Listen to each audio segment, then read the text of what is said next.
अस्सलाम वालेकुम एवरीवन। मुझे सिंध पुलिस से ये पूछना है और जो एसएसपी साउथ है उनसे ये पूछना है कि हुमैरा असगर अली, अल्लाह उसको जन्नत में जगह दे, आमीन सुमा आमीन, की डेथ की जो पोस्टमार्टम रिपोर्ट है उसमें आप लोग ये तो बता रहे हैं कि जी हड्डी ऐसे हो गई, डिटेल्स जो हैं बॉडी की डिटेल्स बता रहे हैं, लेकिन आपने ये नहीं बताया कि डेथ की वजूहात क्या थी, जिसको पूछने और जानने के लिए पूरा पाकिस्तान जो है वो इंतज़ार में है। लेकिन इसके ऊपर आप लोग कोई ऐसा स्टेप्स नहीं ले रहे।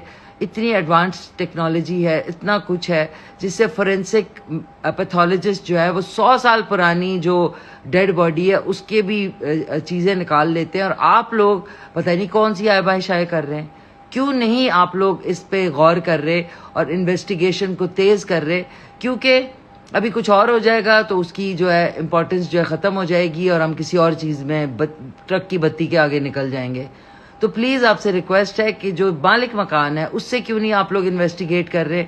ये कैसा मालिक मकान है कि इतने अरसे से उसने फ्लैट खाली नहीं किया और ये जो है कहीं अदालती कार्रवाई में लगा हुआ है, कहीं कुछ है। तो इसकी आपको नहीं पता कि इससे कितनी कॉम्प्लिकेशंस हैं इस केस में?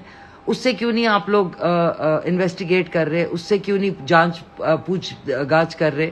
क्या वजह है इसकी? और क्यों इतना डिले हो रहा है? क्यों डिलेइंग टैक्टिक्स यूज़ किए जा रहे हैं? हम सबको, पूरे पाकिस्तान को ये जानना है कि उसकी जो डेथ है वो क्या कॉज था उसकी डेथ का, ताकि उसको इंसाफ मिले, उसको क्लोजर मिले। उसकी तदफीन भी हो गई, सब कुछ हो गया, लेकिन आप लोगों का काम है कि आप हम सबको बताएं कि क्या कॉज था कि 10 महीने वो बेचारी उस फ्लैट में पड़ी रही। ना रिश्तेदारों ने पूछा, ना घर वालों ने, ना दोस्तों ने,